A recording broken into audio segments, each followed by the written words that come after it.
like a boss. All right, ladies and gentlemen, this is Alex, your healthy dating coach. And today, today we're going to talk about if a man says any of these things when you first meet him or within the first month or so, run away. You might be wasting your time. A lot of it, just like in health, the most important thing when it comes to your health is prevention. You know what I'm saying? Prevention is the most important aspect of health and life in general. Not fixing a problem, but avoiding problems. So these are the telltale signs that a guy may not be right for you. And understand this, okay? Is that as toxic as people are, and as many secrets they want to hold from you in the beginning, it's gonna come out.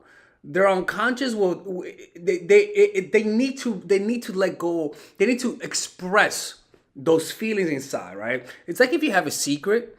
Every person who has a secret has an urge to tell people your secret. I remember one time, it's just kind of crazy.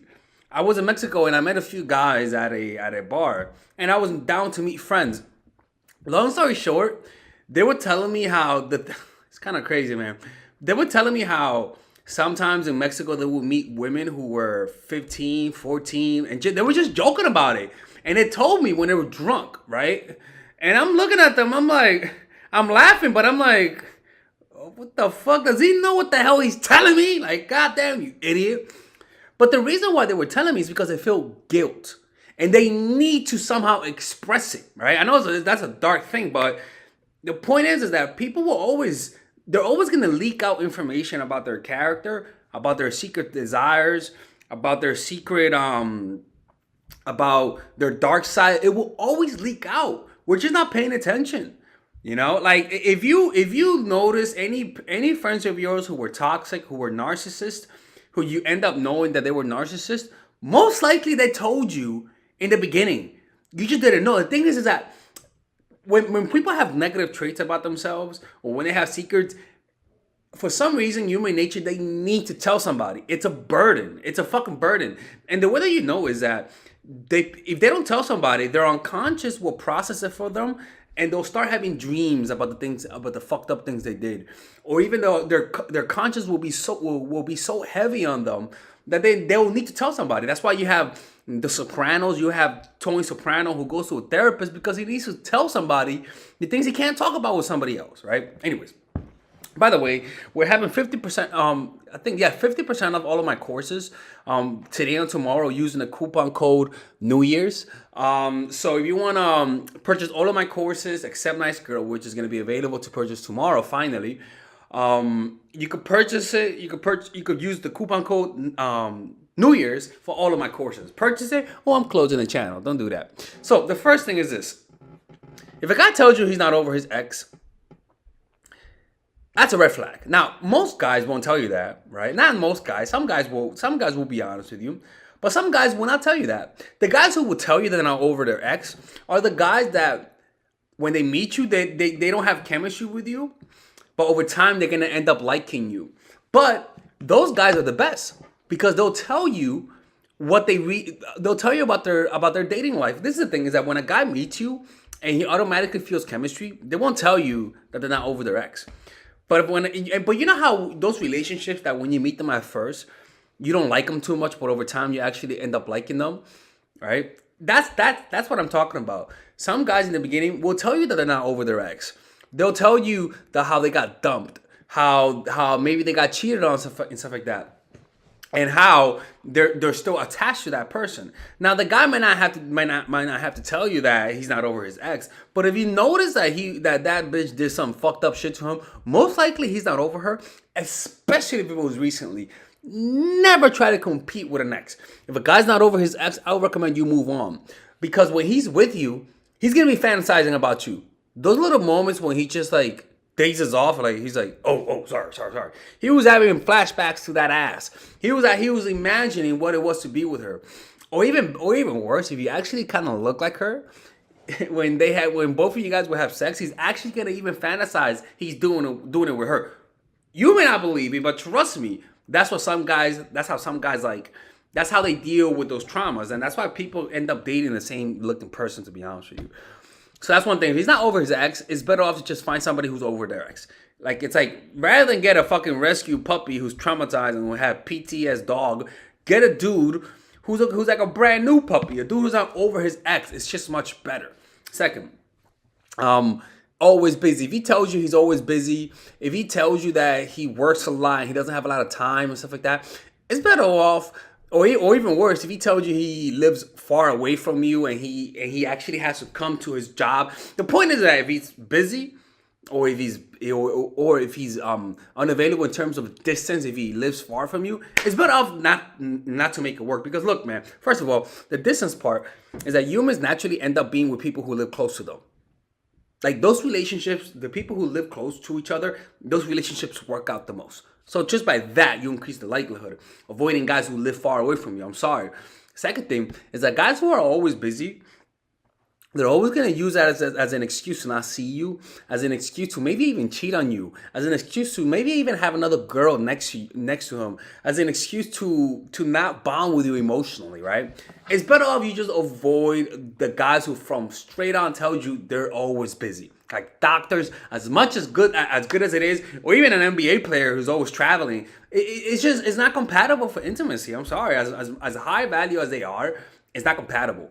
Second thing, I'm always depressed, or he has a lot of mental health issues, that kind of stuff. And they'll confess to you this. But look, I'm sorry. You guys might not agree with me. But if a guy is consistently depressed, unless you have the white savior syndrome, which a lot of women have, if a guy's consistently depressed, he has bipolar, has anger issues, he tells you, my love, I will recommend you find somebody who has no mental health issues. So the sad thing is that I'm telling this to a population which is women, who have most depression, you know what I'm saying? And you guys understand how difficult it is sometimes dealing with somebody with depression, because most women are not most women, but most women are the ones that get prescribed mental health pills and stuff like that, right? Guys have it the worst though. Most guys are the ones that murder. Most guys are the ones that go to jail. Most guys are the ones that have anger issues. But when it comes to emotional instability, it's mostly women, unfortunately, because of the hormones. The point is that if you meet a guy who has any of these things, it's better to just walk away. It's like the spanking new puppy. I prefer you get a goddamn new puppy rather than a puppy who's fucking tweaking from like trauma and shit, man. He might attack you or some shit. Get a guy who doesn't have that. Now, you guys might say, how do you know? Well, if he tells you clearly he's not it, I'm sorry. Like the fucked up thing is a lot of you ladies will get attracted to that. That's a fucked up thing. A lot of you ladies will see that, and your savior complex will want to rescue him, right? Especially if he reminds you of your fucked up parents, right? So if a guy has mental health issues and confesses it to you, I am sorry. I will recommend you find a guy who doesn't have it, okay? 3, a bad texter, even if he tells you. A guy tells you he's a bad texter. If a guy tells you he always responds late because he doesn't have his phone on you, let me tell you something. No motherfucker, every person has their phone on them all the time. Even Eckhart Tolle. I don't give a fuck.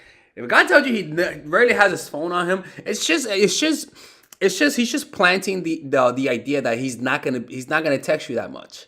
And he's gonna use that as an excuse to whenever he takes a long time to respond, he's gonna tell you, I told you I take a long time to respond. It's better off you just don't engage with that. Or even it's not much of a big deal, but when you feel insecure, it is a big deal. You get what I'm trying to say? And the last one, I'm a narcissist. The funny thing is, the beauty about it is that narcissists tell you they're narcissists, a lot of them confess that they're narcissists. If a guy tells you he's a narcissist, boo-boo, it's better off you believe what he tells you and moonwalk your ass back. Moonwalk your ass back, because guys will tell you that they're narcissists. Again, it's almost like a way to release that burden of who they are, right? All right, ladies and gentlemen, if you guys ever want to learn how to use your feminine energy to influence people, learn how to use your masculine energy to become more assertive, and also learn how to blend both energies to improve your dating life, your spiritual life, honestly, your relationship life, your family life, your career life, this is the course for you. If I had to make a course for my nieces, I have 2 nieces, one is 19 and one is 15. 16. Holy shit.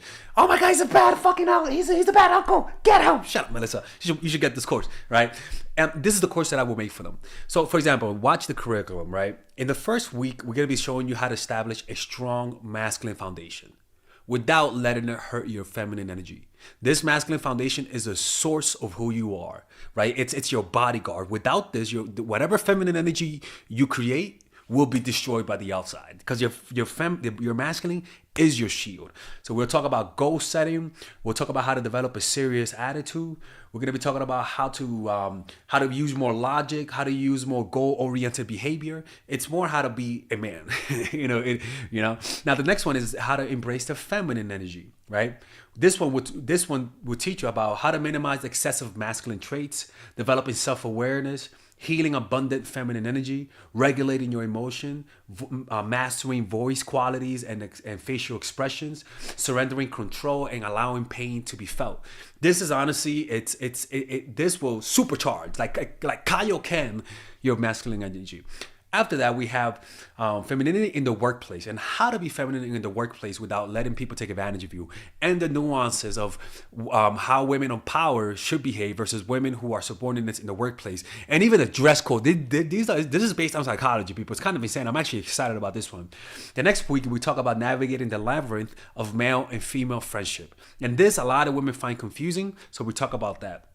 And how to identify envious friends, how to identify the good friends, how to keep male friends, and how to keep female friends. Week 5, we talk about how to release the burden of the past and stop and destroy mental projections. This is actually really powerful. And then week 6, we talk about how to increase your observational power so that you can read people better. And we have a bunch of bonuses. The course starts at $99, and you guys can pre-order the course today at $69 before it goes out.